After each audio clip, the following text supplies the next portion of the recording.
Hello friends, ఈరోజు మన recipe ఎవరికైనా నచ్చేంత రుచిగా ఉండే దొండకాయ కర్రీ. వేడి వేడి అన్నంలో ఈ కూర వేసుకొని తింటే ఆహా, ఆఖరి ముద్ద వరకు ఎంతో ఇష్టంగా తింటారు. So let's start.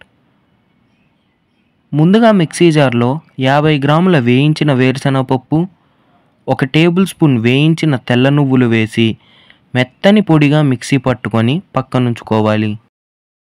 బాండల్లో 4 టేబుల్ స్పూన్ల నూనె పోసి హీట్ చేసుకొని 250 గ్రాముల దొండకాయలు ఇలా పొడుగ్గా సన్నవిగా కట్ చేసి వేసుకొని హై ఫ్లేమ్లో 10 నిమిషాల పాటు అడుగంటకుండా కలుపుతూ వేయించుకోవాలి.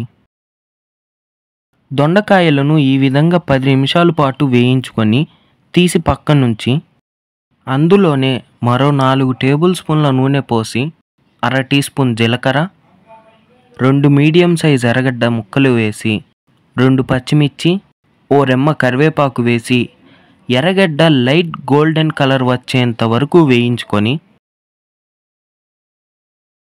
ఎర్రగడ్డ వేగాక 1 టేబుల్ స్పూన్ అల్లం వెల్లుల్లి పేస్ట్ వేసి పచ్చివాసన పోయేంత వరకు వేపుకొని 1/2 టీ స్పూన్ పసుపు, 1.5 టీ స్పూన్ కారం, 1 టీ స్పూన్ ధనియాల పొడి, 1/2 టీ స్పూన్ గరం మసాలా, తగినంత ఉప్పు వేసి కొద్దిగా నీళ్లు పోసి 2 నిమిషాలు వేపుకొని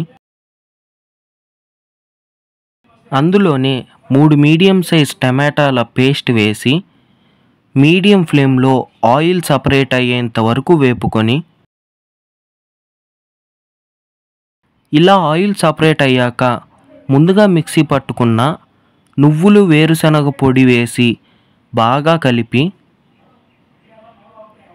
ముందుగా వేయించుకున్న దొండకాయ ముక్కలు 1 గ్లాస్ నీళ్లు పోసి బాగా కలిపి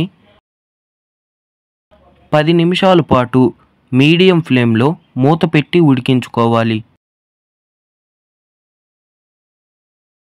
10 నిమిషాల తర్వాత స్టవ్ ఆఫ్ చేసి సర్వ్ చేసుకుంటే టేస్టీ దొండకాయ కర్రీ రెడీ. ఈ రెసిపీ మీకు నచ్చినట్టయితే లైక్ చేసి షేర్ చేసి మీకు ఈ రెసిపీ ఎలా కుదిరిందో కామెంట్స్లో చెప్పండి.